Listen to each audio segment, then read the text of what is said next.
Oi, que prazer estar com vocês novamente aqui no nosso cantinho de estudos do canal Aperam no Brasil. Nesta série Competências Socioemocionais e Cultura Digital, nesta formação continuada do programa Melhoria da Qualidade do Ensino da Fundação Aperam Acesita. E hoje, para esta quarta aula, que nós vamos conversar sobre as 10 competências da BNCC. Desde já, gratidão por todos esses likes, todos esses comentários. Está sendo incrível, vocês são maravilhosos. Todo esse exercício de preparação destas aulas para esta série tem sido de um entusiasmo gigante, tanto por parte da nossa equipe quanto aqui em Belo Horizonte, quanto por parte da equipe da Fundação lá em Timóteo, da Aperam, tanto no Vale do Aço quanto no Jequitinhonha, o entusiasmo das secretárias de educação e secretários que estão movimentando, mesmo que não sejam lá da área do Jequitinhonha e do Vale do Aço, vocês todos das outras regiões movimentando. Entusiasmo é uma palavra que tem muito a ver com as competências, tanto com as 10 competências, mas principalmente com as que nós chamamos de socioemocionais.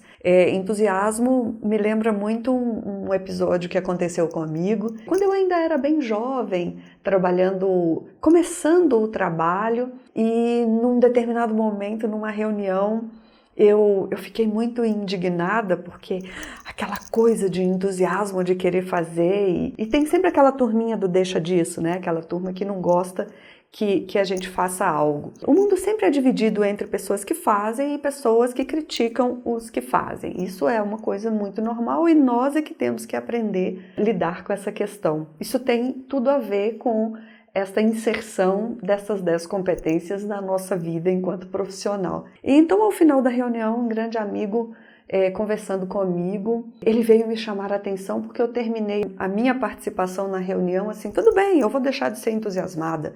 Realmente eu sou muito entusiasmada. Ele gostava muito dessa questão de etimologia da palavra e ele disse, Marli, você sabe o que significa entusiasmo? Eu disse, sim. Aí ele disse, não, você não sabe na etimologia da palavra. Aí eu disse, então, o que é entusiasmado na etimologia da palavra? Ele disse, entusiasmado é uma pessoa cheia da presença de Deus.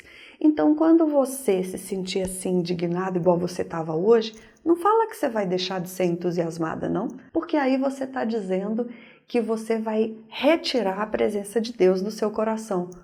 Fiquei assim, né? E jamais esqueci, porque realmente essa necessidade de nós sermos entusiasmados num mundo que não é cheio de entusiasmo, às vezes dá aquele desânimo mesmo na gente. E as competências, principalmente as socioemocionais, elas vêm mostrar pra gente que vale a pena ter esse entusiasmo, porque quando nós fazemos algo e nos associamos a outras pessoas que também estão gostando de fazer aquilo que elas estão fazendo, eu até gosto de brincar que os dispostos se atraem. Existem pessoas dispostas a fazer o mal, então elas se juntam. Ninguém nos chama para assaltar um banco. Tipo, elas vão chamar aquelas que estão dispostas a assaltar um banco. Agora, pessoas dispostas a estudar igual nós estamos aqui reunidos. Alguns que já vêm desde o início da série, outros que ainda não assistiram às outras e por isso nós convidamos para voltar aí nos vídeos. É só clicar em vídeos,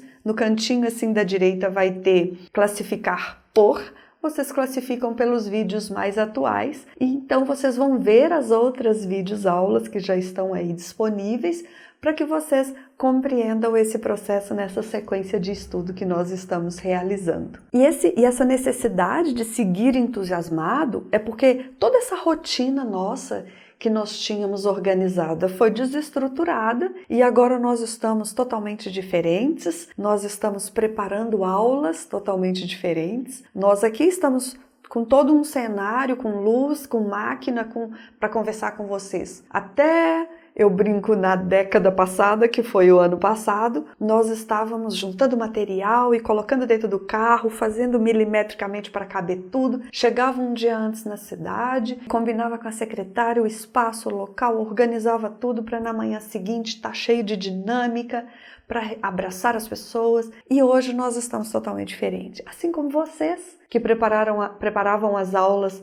para a sala de aula, agora estão preparando patches de repente virtualmente, outros imprimindo e entregando estes blocos de atividades que vocês estão fazendo, e grava aula, e pesquisa vídeo, e faz de todas as formas que nós não tínhamos esse hábito, e registra, e vai online, e prepara o plano de aula e coloca online, e confere essa questão dos alfanuméricos, se está de acordo, e a internet cai, e aí o link chega toda hora de outras informações e outras formações, e o WhatsApp toda hora, e ligação toda hora. Enfim, as exigências estão cada vez maiores, porque a educação sempre teve exigência, as reclamações também continuam, mas nós conseguimos visualizar um pouco de aplauso também para o professor, porque o professor, as pessoas, a comunidade escolar, a sociedade em geral está entendendo essa importância da escola e essa importância do professor.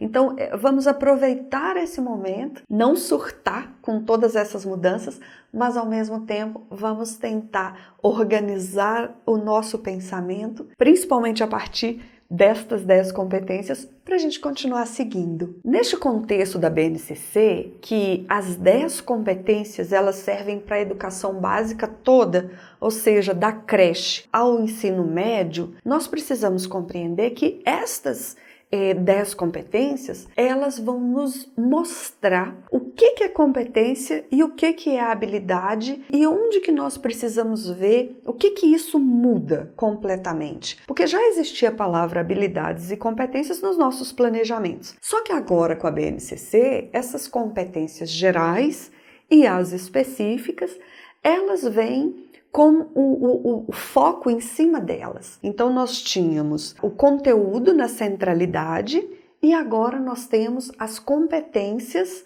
para que os alunos alcancem essas competências na centralidade. Então nós vamos entender essa importância da habilidade que está relacionada com a aprendizagem, com a importância da competência que está relacionada com os desenvolvimentos. Então, quando a gente diz direitos de aprendizagem e de desenvolvimento, nós estamos dizendo direito de aprender e desenvolvimento quer ter a competência para aplicar. Trazendo para o exemplo, que sempre fica mais fácil de lembrar, vamos imaginar um jogador de futebol. Um jogador de futebol que todo mundo vê que ele tem potencial. Então, ele é bem capaz de aprender a habilidade de fazer gol, por exemplo. Então ele treina, aprende e faz gols. Ele tem essa habilidade para fazer gols. No entanto, quando chega a hora do jogo, que o estádio está cheio, que o time oponente está lá, às vezes o time oponente, quando chega para jogar com ele,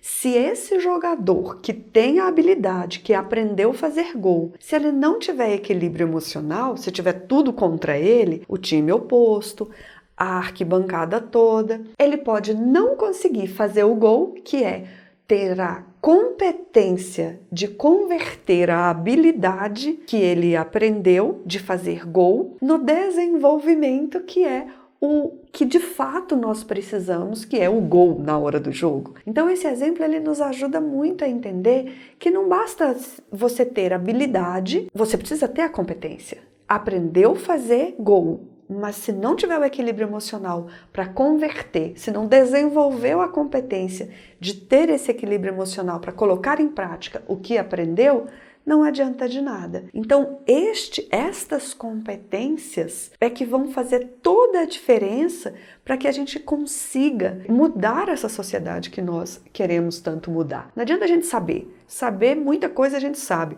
mas será que a gente consegue aprender o suficiente para colocar em prática? Ou seja, será que a gente se desenvolveu a ponto de ter competência para colocar em prática? É por isso que nós convidamos os professores para desenvolver essa linha de raciocínio com relação a estas 10 competências, que é um processo que a professora Guiomar, uma das escritoras da BNCC também, ela alerta muito, é sobre essa homologia de processos. Nós estamos aqui para falar com vocês sobre as competências. O ideal é que nós façamos essa fala o mais próximo de uma fala que vocês possam também fazer com os alunos de vocês. Ou seja, ninguém consegue ensinar aquilo que não sabe. Então, nós precisamos aprender essas 10 competências em nós, para que nós possamos aprender a colocar em prática com os nossos alunos. E a nossa tarefa aqui hoje é de convidar você só para relembrar. Isso não é novidade. Todos nós que fizemos faculdade, principalmente na área da educação, nós estudamos esses termos muitas vezes. Acontece que eles estavam como parâmetros para nós. Agora eles estão dentro da legislação, dentro da BNCC. Todo mundo lembra de estudar Philippe Pirrenot, trazendo as competências para a educação como um ato de mobilizar esse conjunto de saberes que nós temos para solucionar algo da nossa vida cotidiana. Competências não é novo no nosso linguajar da educação. O Edgar Morin também fala muito isso. O Edgar Morin, ele fala de nós substituirmos o pensamento que separa português, matemática, história, geografia e ciência e tentar fazer um pensamento que une, que agrega, né? Defendendo essa questão da interlocução dos saberes. Vygotsky já falava isso lá atrás. Vygotsky já falava dessa necessidade da interação, que nós vamos nos constituindo, né, seres históricos, a partir dessa interação que nós temos uns com os outros. O Nova também está aqui sempre nos lembrando que o professor é esse responsável por essa própria aprendizagem, se colocando nesse processo de fortalecimento de vínculos, professor com família, professor com os alunos. Todo esse processo de relação que Vygotsky falava, que Nova falava, que o Toro também fala, dessa educação que ela seja uma educação que tenha essa conversa, que ela seja proposta para o projeto de vida coletivo, nós todos juntos dentro de uma comunidade, e que essa comunidade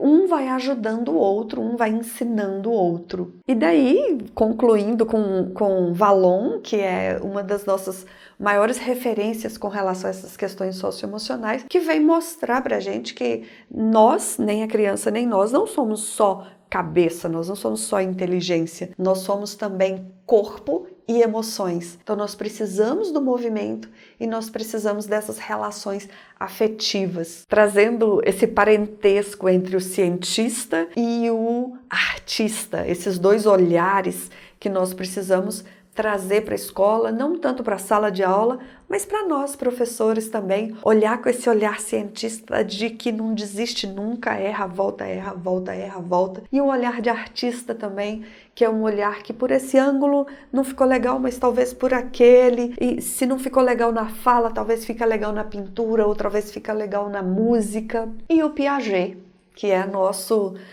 o que mais nos ensinou sobre essa educação ser essa proposta de formar um sujeito que seja capaz de construir coisas novas. Nós estamos sendo capazes de descobrir tantas coisas nesse momento. E trazendo para agora o Eric Kandel. O Eric Kandel é o vencedor do Prêmio Nobel de Medicina do ano 2000 agora, ele é neurocientista, e ele fala, nós precisamos entender a ciência, essa coisa difícil que é o ensinar, para uma simplicidade. Nós precisamos falar sobre educação e sobre ciência, coisas sérias, de uma forma simples, que todo mundo entenda.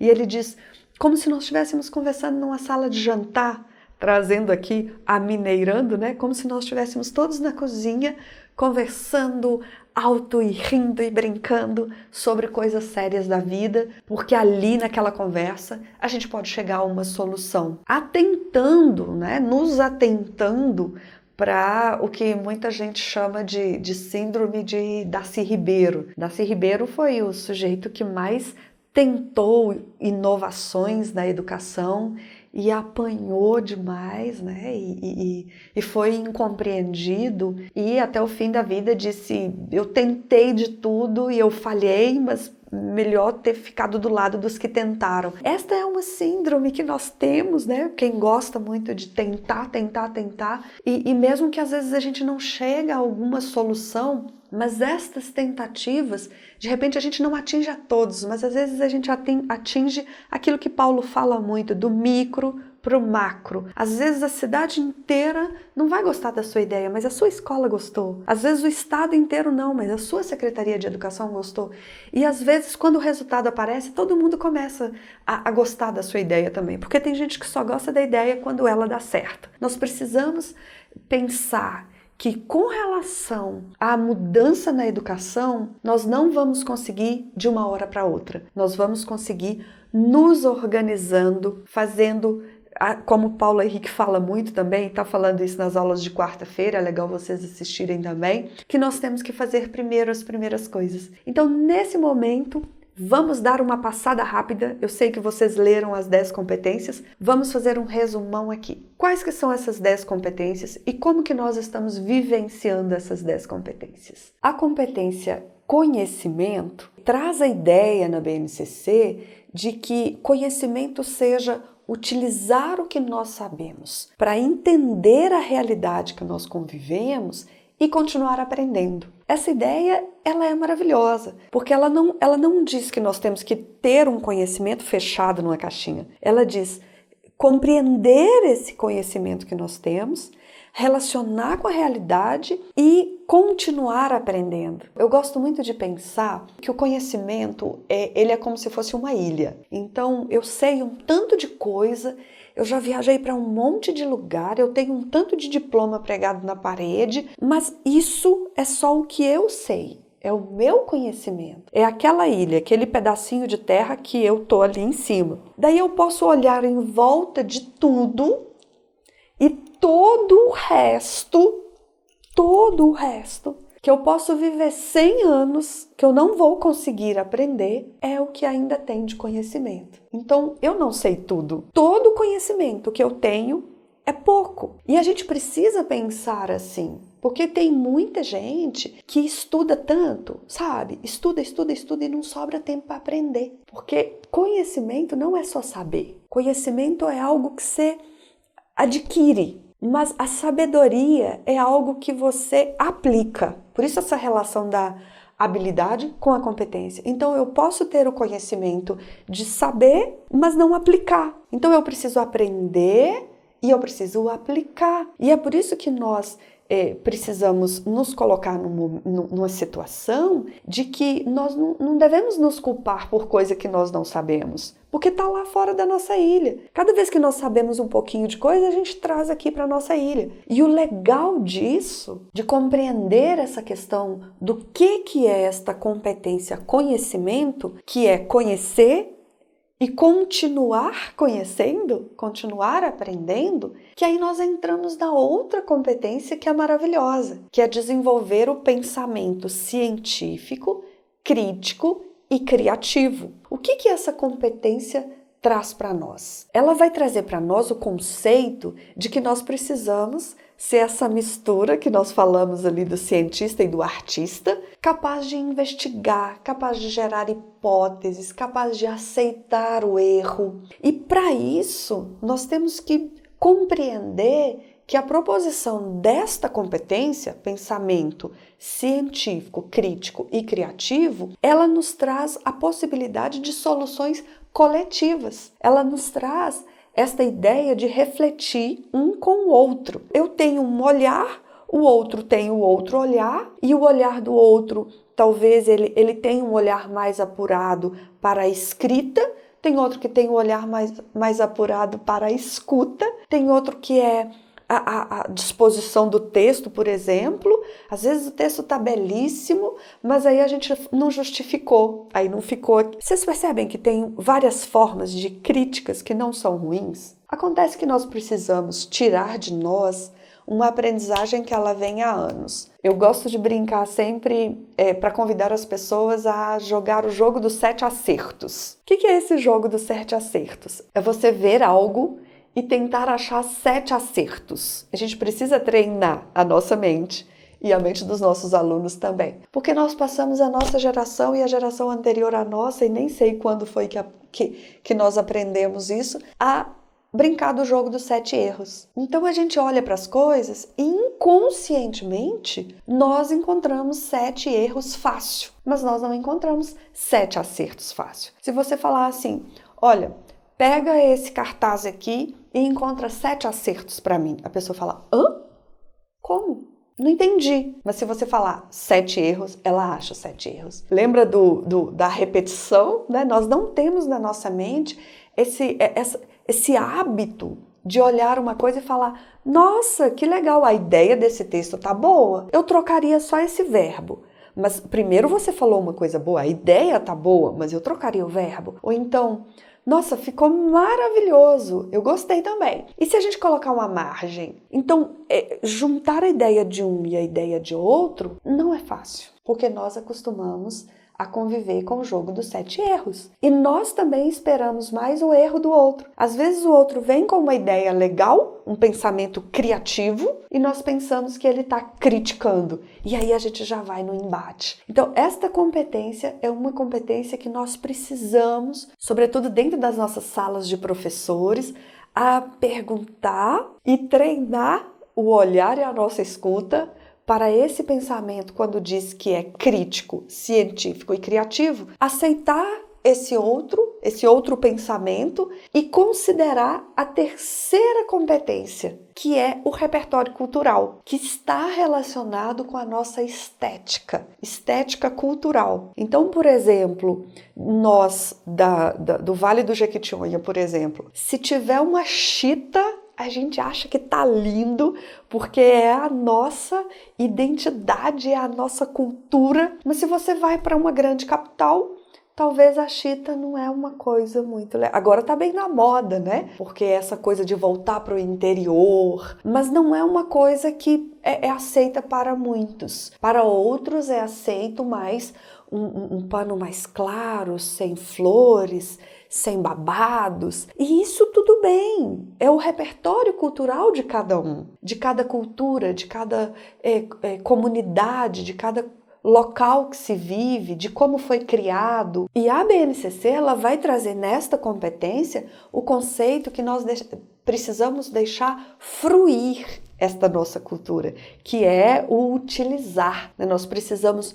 utilizar tudo que tem na nossa cultura e também criar, participando, produzindo. E esta produção é uma produção autoral que nós precisamos... Eu vou dar um exemplo com relação a esse repertório cultural. Nesse momento que nós estamos vivendo de cultura digital, que muitos estão gravando vídeos, tem umas propagandas fantásticas de vídeo, tem umas propagandas de edição de vídeos que eu tô sentada aqui, eu ponho um fundo aqui e aí lá no vídeo eu posso trocar e fazer de conta que eu tô noutra casa e que a minha casa é gigante, ampla, maravilhosa. Lembra da sociedade do parecer? Parecer que eu sou outra pessoa. Então, são estratégias que a pessoa às vezes ela olha e fala, nossa, que ideia genial, que legal. Mas seria muito melhor se nós valorizarmos esta cultura que tem nas nossas realidades. Por exemplo, você está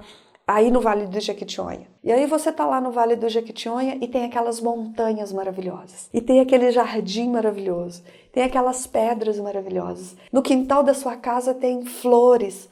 Imagina gravar algo nesta realidade que você está. Ou também aí no Vale do Aço, que também tem imagens maravilhosas que podem colocar de fundo, ou só uma parede mesmo, ou só a sua casa mesmo. Então, esse valorizar o que nós temos e mostrar para as crianças e inclusive para os adultos também que a gente tem orgulho de quem a gente é, vai fazer toda a diferença no processo de viver de fato esta competência. Porque esse olhar, né, o que é feio, o que é bonito, nós somos diversos. E isso eu estou falando com relação a nós adultos E na escola também, fazer os próprios convites, os próprios cartazes, ornamentar a escola, os próprios alunos com o olhar deles. Isso vai sobrar tempo para o professor até pesquisar mais, estudar mais. Então essa competência ela é maravilhosa. Ela traz esse olhar de valorização de quem nós somos, do que nós temos, de onde nós vivemos, e nós precisamos valorizar tanto o nosso quanto o outro, respeitar esse olhar do outro, mas achar lindo o nosso olhar também. E para nós adquirirmos esta autoconfiança de valorizar a nossa própria cultura e defender e utilizar a nossa própria cultura, nós passamos para a outra competência, que é a competência comunicação, que é nós vivenciarmos e aceitarmos empregar, essa possibilidade de empregar diferentes linguagens. Nós falamos de diferentes formas. A comunicação ela pode chegar de diferentes formas, porque não é só a nossa voz que fala, o nosso corpo fala. Percebam que dentro da sala de aula, por exemplo, quando você chega e diz: eu vou contar um caso, os alunos ficam mais atentos para esse caso do que quando a gente vai dizer que vai ensinar alguma coisa para eles. E entre nós adultos também é desta forma. Quando nós entendemos a comunicação do outro, fica mais fácil de nós fixarmos mais no outro. Quando a pessoa não está falando de acordo com o que a gente está compreendendo, a gente vai perdendo o interesse e vai saindo desse contexto de comunicação. Então a pessoa fala e a gente não aprende nada. E a gente teve muitos professores, e ainda tem para quem estuda, a gente diz: nossa, essa pessoa sabe muito, mas ela não sabe ensinar. Não é que ela não sabe ensinar, né? Talvez seja, mas é porque a comunicação dela, o corpo não estava falando junto com a vivência, não atrelou o que ela sabe com o repertório cultural que o outro também sabe para fazer as conexões. E esta competência da comunicação também puxa a outra competência, que é a competência de cultura digital, que é o que nós estamos vivendo aqui agora, que é o momento que nós estamos tendo que compreender como é que funciona isso. Nós estamos tendo que compreender como usar essas tecnologias digitais e de forma reflexiva, até mesmo se nós não nos atentarmos, tem tanta disponibilidade de material que a gente fica só assistindo live, assistindo os links que chegam, assistindo tudo. Então tem que ter até um certo controle para a busca dessas informações, porque estamos tendo muitas informações. Então, às vezes, nós temos que parar, respirar e pensar: peraí, isso aqui eu já aprendi, o que eu posso linkar para já aplicar? Senão a gente fica só aprendendo e não coloca em prática, porque a cultura digital ela veio de uma forma muito abrupta nesse nosso ano para a escola. Para quem teve a oportunidade de conversar com a gente muitas vezes presencialmente, a gente vivia lançando campanhas. Gente, para de fazer aqueles compartilhamentos que às vezes a gente faz brincando, né? Chegou para a escola todo lindo, arrumado, saiu da escola todo arregaçado, horrível, ou então só reclamando: educação isso, educação aquilo. E a gente sempre diz: uma coisa é lutar pelos direitos da escola de qualidade e dos direitos dos profissionais. Outra coisa é cair naquela campanha de que a escola é ruim, de que os meninos não querem saber de nada, de que toda a família não acompanha, de que a educação é desgastante. E a gente vive dizendo: vamos fazer uma campanha de camisetas que valorize a educação, de dizer eu amo a educação, eu amo a minha profissão, eu é que formo todos os outros profissionais, sem soberba, mas com empoderamento. Então a cultura digital agora, que todo mundo está mexendo na internet, vamos aproveitar, vamos divulgar as coisas boas que nós fazemos, vamos usar essa tecnologia ao nosso favor. Mas para isso, mais do que nunca, esta competência que é a próxima, que é trabalho e projeto de vida, tem que sair assim de dentro do nosso coração com muito amor mesmo. Sabe, essa coisa de conceito que está lá na BNCC sobre a competência trabalho e projeto de vida, é que nós devemos estimular os nossos alunos a entenderem as relações de trabalho alinhadas com o projeto de vida, alinhados com a cidadania, pensando em eu vou escolher essa profissão porque ela é algo que eu gosto de fazer, mas que eu posso também influenciar lá na comunidade que eu vivo. Eu não vou estudar só pelo diploma, só pelo dinheiro. Eu vou estudar porque é isso que eu gosto de fazer e o que eu aprender, eu vou ter a competência de modificar algo. Eu gosto muito de usar a frase do Pitágoras para ilustrar esta competência, trabalho e projeto de vida. O Pitágoras ele tem uma frase que ele diz assim: finque a sua bandeira e declare, aqui é o centro de tudo. Então, essa frase é maravilhosa, esse pensamento é maravilhoso. Então, de repente, eu não vou ficar aqui o resto da minha vida neste trabalho, nesta escola, nesta profissão, fazendo isso. Mas enquanto eu estiver aqui, vai ser o meu centro de tudo. Eu vou dar todo o máximo de mim, do meu entusiasmo, porque é a partir desta vibração que coisas melhores virão. Porque lembra das conexões sinápticas? Se eu estiver num lugar que é ruim e eu estiver só reclamando que aquele lugar é ruim, eu vou até arrumar outro emprego, mas ele vai ser tão ruim quanto. Porque é isso que eu vou atrair. Então, esse pensamento e esse comportamento, ele vai me ajudando ou vai dificultando o meu viver, né? A minha vida. Então, o meu trabalho precisa estar atrelado a esse meu projeto de vida. E às vezes o meu projeto de vida é só viver tranquilo. Então, pensando no projeto de vida do aluno, eu vou ajudá-lo a mostrar isso.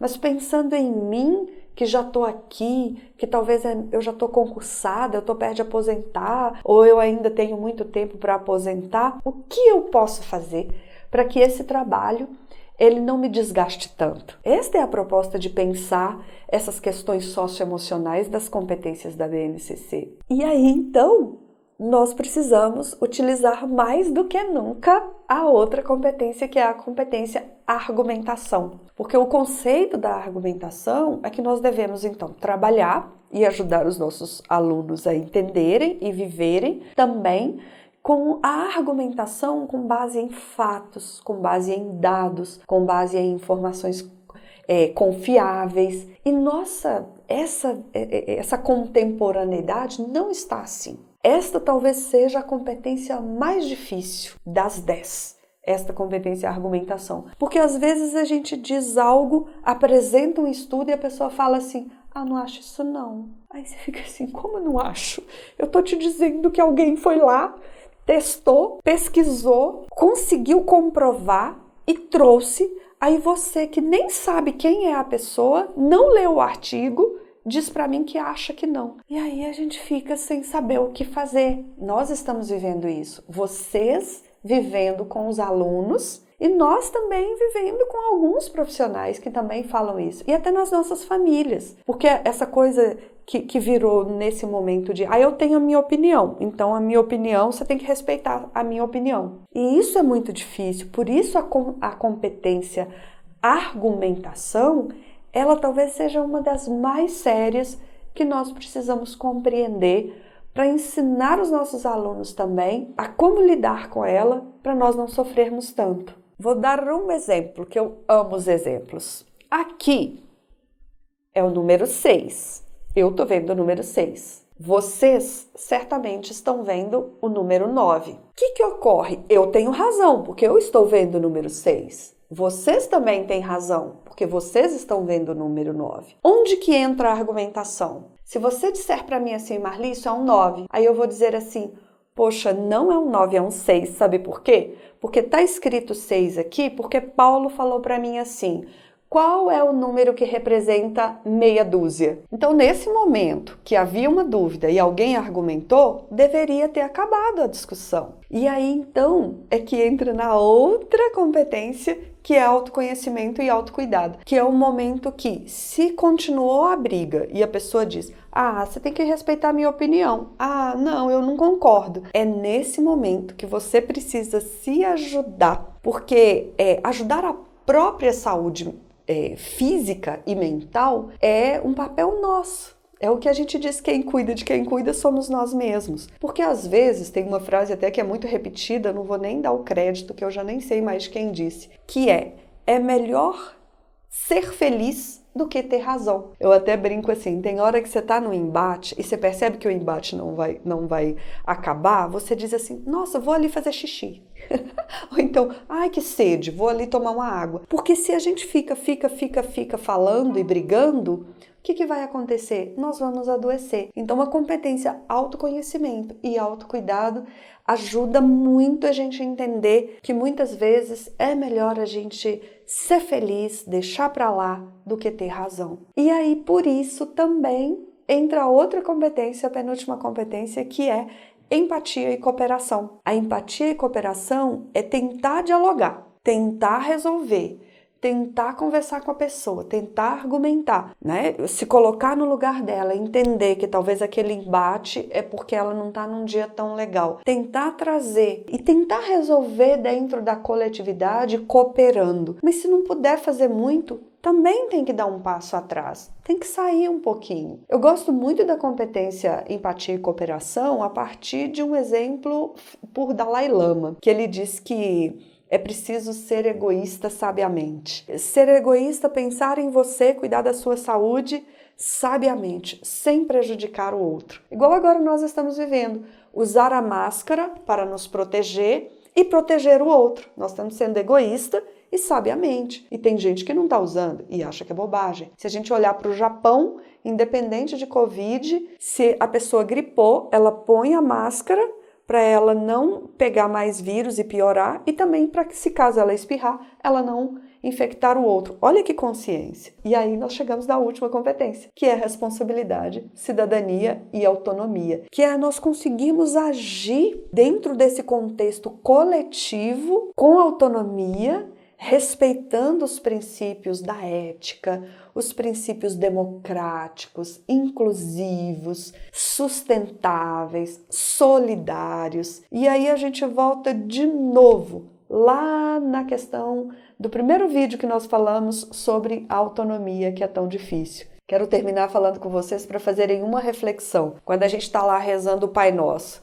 quando a gente diz assim, perdoai as nossas ofensas, assim como temos perdoado a quem nos tem ofendido. A gente cresceu repetindo essa frase. Deus nos deu autonomia para nós darmos a Ele, olha só, o direito de nos perdoar exatamente da mesma forma que nós perdoamos o outro que nos ofende.